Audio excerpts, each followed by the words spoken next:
இயேசு கிறிஸ்து, நல்ல கவனிச்சுக்கோங்க, இயேசு கிறிஸ்து பிதாவோடு கூட இருந்தார். அவர் பிதாவை அவ்வளோ முழுவதுமாய் அறிந்திருந்தார். நல்ல கவனிச்சுக்கோங்க.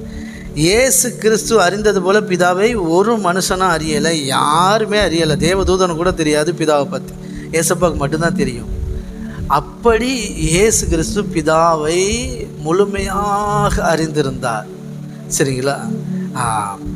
இந்த அறிவை நமக்கு சொல்லித்தரதுக்கு தான் அவர் இந்த பூமிக்கு வந்தார்.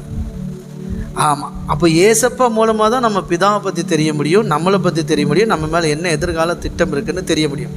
வேறு யார் சொன்னாலும் அது சரியாக வராது. பிதாவை குறித்து மோசே சொன்னாலும் சரி, ஆபிரகாம் சொன்னாலும் சரி, தானியேல் சொன்னாலும், தாவீது சொன்னாலும் அதெல்லாம் நம்ம நம்புறதை விட இயேசு சொல்கிறது தான் நம்பணும். அப்போ ஏசப்பா ஏதோ புக்கை படித்து தேவன் அறியலை. இயேசு கிறிஸ்து பிதாவாகிய தேவனை முகமுகமாய் அறிந்தார். ஆதியில் வார்த்தை இருந்தது, அந்த வார்த்தை தேவனோடு இருந்தது, அந்த வார்த்தை தேவனாக இருந்தது. அவர் தேவனோடு இருந்தார், கூட இருந்து பிதாவுடைய இருதயத்தை அப்பான்னு அனுபவிச்சிருந்தார். பிதாவை பற்றி யாருக்கும் தெரியாது, அதனால் யாருமே புக் எழுத முடியாது. ஆதியாகமத்தில் பிதாவை பற்றி நல்லா தெரியாது, யாத்திராகமம் லேவியராகமத்திலேருந்து எதுவும் இருக்கட்டும், பிதாவை யாருக்குமே தெரியாது. அவங்கெல்லாம் தனக்கு கிடைச்ச கொஞ்சம் வெளிப்பாட்டில் எழுதுனாங்க. பைபிள் வசனமே இருக்குது, தெரியாது அவங்களுக்கெல்லாம். ஆனால் பிதாவை குமாரன் ஒருவரே முழுவதும் அறிந்திருந்தார். அவர் எப்படி அறிந்திருந்தார்? கூடவே இருந்து பார்த்து அறிந்திருந்தார். அவர் பூமிக்கு பிறந்தாலும் மனுஷனாக பிறந்து வளர்ந்தாலும் ஆமாம், பிதாவை குறித்த அந்த அறிவு அப்படியே இருந்துச்சு. அவர் அந்த அறிவை நமக்கு வெளிப்படுத்தினார். அப்போது நல்லா புரிஞ்சுவாங்க. அதை ஏசப்பா இந்த பைபிளை எப்படி பார்த்தார்னா, ஏசியா புஸ்தகத்திலேருந்து சங்கீத புஸ்தகத்துலேருந்து எல்லாத்தையும் எப்படி பார்த்தார்னா, அவர் அறிந்த பிதாவாகிய தேவனை பற்றி இந்த வேதம் என்ன சொல்லுகிறதுன்னு பார்த்து அதை தான் எடுத்தார். எத்தனை புரியுது? அதை நமக்கு மேற்கோடிட்டு காட்டினார். அதுதான் பைபிள். நல்லா புரிஞ்சுவாங்க.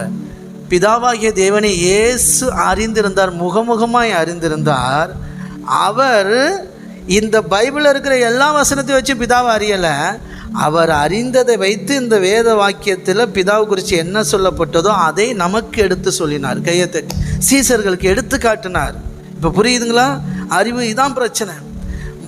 அறிவு புக்கு படித்து வர்றதில்ல. அறிவு முகமுகமாய் அவரை அனுபவபூர்வமாய் அறிஞ்சு அதில் இருந்து இந்த புக்கை பிரட்டி பார்க்கணும். இந்த புக்கில் எந்த புக்கை பிரட்டி பார்த்தாலும், ஏசியா இல்லை, எரேமியா இல்லை, எதை படித்து பார்த்தாலும் பிரட்டும் போது நம்ம ஒரு விதமாக அறிந்திருக்கிற அறிவோடு இங்கே வசனம் ஒத்து போச்சுன்னா இது கரெக்டு.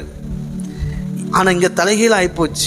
இங்கே பைபிளை ஒவ்வொருத்தரும் தனக்கு கற்றுக் கொடுத்த கண்ணோட்டத்தில் படிச்சுட்டு பிதாவை அறிகிறதுக்கு ரெடியாக இருக்கிறாங்க. அங்கே அவர் தப்பாக தெரிகிறாரு. அவர் ஒரு கொடூரமான கடவுளா, அவர் தண்டிக்கிற கடவுளா, அவர் தூரத்தில் இருக்கிற கடவுளா, அவர் பரிசுத்தம், அவர் தனி மனுஷனாக இருக்கிறார். அவருக்கு தேவை ஆராதனை, அவருக்கு தேவை ஒழுக்கம், அவருக்கு தேவை கீழ்ப்படிதல். அப்படி கீழ்ப்படியலைன்னா அவனுக்கு பாவம் பண்ணிட்டான், அந்த பாவத்துக்கு தண்டனை, மரணம், வியாதி, கொள்ளை நோய். சரிங்களா? இதை வச்சு அவனை காலி பண்ணுறது. ஆமாம், மறுபடியும் அவன் மேலே இறக்கம் பார்த்து குமாரன் அனுப்பி அவனை உயிரோடு எழுப்புறது. இப்படி ஒரு கொடூரமான தேவனை காட்டி தந்துட்டாங்க. அப்படி அறியக்கூடாது. இயேசு தான் உண்மையாக அறிஞ்சிருந்தார், அனுபவபூர்வமாக அறிஞ்சிருந்தார். இன்றைக்கி பைபிளை படித்து வச்சுக்கிட்டு தனக்கு தோன்ற மாதிரி ஒரு பிதாவை, ஒரு பிம்பத்தை, ஒரு கண்ணாடியை போட்டு படிச்சுக்கிட்டு தனக்கு என்ன வெளிப்படுத்தப்பட்டிருக்கோ அதுதான் சத்தியம்னு ஊர்புறம் கொட்டடிச்சிட்டு இருக்கிறாங்க. கிடையாது. நல்லா கொஞ்சம் எது சத்தியத்துக்கெல்லாம் சத்தியம் எது தெரியுமா? இயேசு பிதாவை பற்றி என்ன சொன்னாரோ அதுதான் சத்தியம். கையை தட்டி. இவங்க சொல்கிறதெல்லாம் சத்தியம், மக்கள் சத்தியத்துக்கு விரும்பவில்லை, சத்தியத்தை அறியவில்லைன்னா சிரிப்பு தான் வரும். இயேசு கிறிஸ்து பிதாவாகிய தேவனை குறித்து என்ன வெளிப்படுத்தினாரோ அது மட்டும்தான் சத்தியம். அந்த சத்தியத்தை எடுத்துக்கொண்டு அந்த வெளிச்சத்தில் ஆதியாகமத்தில் பிதாவை கண்டுபிடிக்கணும், ஆதியாகமத்தில் பிதாவை அறியணும்.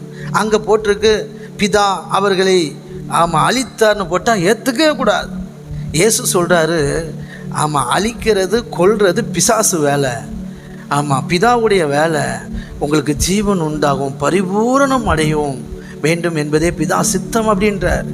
ஆனால் அங்கே போட்டிருக்கு தேவன் கொன்னார், தேவன் கொல்லியாய் சர்ப்பத்தை அனுப்புனார், போட்டு தள்ளினார் அப்படின்னு. அதெல்லாம் நம்பவே கூடாது. அது அவன் சொன்னது, இவன் சொன்னது, மோசே சொன்னது, தாவீது சொன்னது, தானியே சொன்னது. இன்றைக்கி நிறைய பிரசங்கியார்கள், நியாயபுரமான பிரசங்கியார்கள் தாவீதுக்கு சொம்பு தூக்கிட்டு வருவாங்க, தாவீது தானியேலுக்கு சொம்பு தூக்கிட்டு வருவாங்க. பழைய ஏற்பாடு நீங்கள் அப்போ ஒதுக்குறீங்களா? பழைய ஏற்பாடு சாட்சி, தேவனுடைய அற்புத அடையாளங்களுக்கு பழைய ஏற்பாடு தான் சாட்சி. பழைய ஏற்பாட்டில் எக்கச்சக்கம் இருக்குது, சரிங்களா? ஆனால் இயேசு காட்டின பிதாவை எங்கே, அதை தான் பார்க்கணும். தாவீது ஒரு விதமாக காட்டியிருப்பார், அதெல்லாம் ஒத்துக்க முடியாது. தாவீது ஆமாம் ரொம்ப அவ்வளோ பெரிய பரிசுத்தவான்லாம் கிடையாது, ஒருத்தரும் பரிசுத்தவான் கிடையாது. ஏசப்பாவே சொல்கிறாங்க, யோவான் ஸ்நானனை பார்க்கிலும் பெரியவன் உலகத்தில் ஒருத்தனும் கிடையாதுடா அப்படின்ட்டு இருக்கிறீங்களா? அவ்வளோ ஒருத்தரும் கிடையாது. அப்படிலாம் ஒருத்தருக்கும் தேவனை தெரியாது. நல்லா புரிஞ்சுக்குவாங்க. ஏசப்பாவை தவிர யாரும் தெரியாது. அப்போ ஏசப்பாவை எப்படி அறியலாம்? மத்தேயு, மார்க்கு, லூக்கா, யோவான், இந்த சுவிசேஷம் அது பேர் தான். அதனால தான் இது பேர் சுவிசேஷம். மத்தேயு எழுதின சுவிசேஷம், மார்க் எழுதின சுவிசேஷம், லூக்கா எழுதின சுவிசேஷம். சுவிசேஷம் தெரிஞ்சிருக்கணும். இயேசுவை இந்த மத்தேயு, மார்க்கு, லூக்கா, யோவான் என்ன சொல்லுதோ அதை படித்து ஏசப்பா என்ன சொல்கிறார்? உங்கள் பிதா அப்பா இப்படிடா, அப்பா அன்பாகவே இருக்கிறார், அப்பா இப்படி இருக்கிறார். அதனால தான் பாருங்கள், யோவான் 1, 2, 3 எழுதும்போது பாருங்கள், 1 யோவான் 2 யோவான் 3 யோவான் எழுதும்போது பிதாவை அப்படியே பேசியிருப்பார். புரியுதுங்களா? அதனால் நல்லா புரிஞ்சுக்குவாங்க. மத்தேயு, மார்க்கு, லூக்கா, யோவான் நல்லா உட்காந்து படிங்க, சரிங்களா? படித்து இயேசு கிறிஸ்து பிதாவை பற்றி என்ன சொல்கிறாரோ அதெல்லாம் நோட் பண்ணுங்கள். பிதாவுடைய கேரக்டர் தெரியும். அப்படி மனசில் வச்சுக்கிட்டு நீங்கள் எங்கே பைபிள் படித்தாலும், நீங்கள் ஆதியாமத்தில் படித்தாலும் சரி, நீங்கள் வெளிப்படுத்த விசேஷம் படித்தாலும் சரி, இந்த தேவனை மனசில் வச்சுட்டு இந்த அப்பாவை அறிஞ்சு இந்த வெளிச்சத்தில் நீங்கள் பைபிள் படித்தீங்கன்னா நீங்கள் சரியான அப்பாவை அறிந்து கொள்வீர்கள், அப்பாவோடு ஐக்கியமாக இருப்பீங்க. மற்றபடி நீங்கள் ஒரு கொடுமையான தேவனை தான் பார்ப்பீங்க. இதன்படி நீங்கள் பார்த்தீங்கன்னா ஒரு உறவின் தேவனை பார்ப்பீங்க. எதனை புரியுது? அதனால் தேவனை அறிகிற அறிவே நித்திய ஜீவன். அதனால் மோசம் போய்க்கிறாதீங்க, கரெக்டாக பிடிச்சிக்கோங்க. அப்பாவை நல்லா அறிய இடம் கொடுங்க. அனுபவபூர்வமாக அறியணும். அனுபவபூர்வமாக நீங்கள் அறிஞ்சிட்டிங்கன்னா உங்கள் வாழ்க்கையில் எல்லாமே வேறு லெவலுக்கு போயிடும். எத்தனை நம்புறீங்க? ஓகே, இது ரொம்ப ரொம்ப ரொம்ப முக்கியம். இது அஸ்திபாரம்.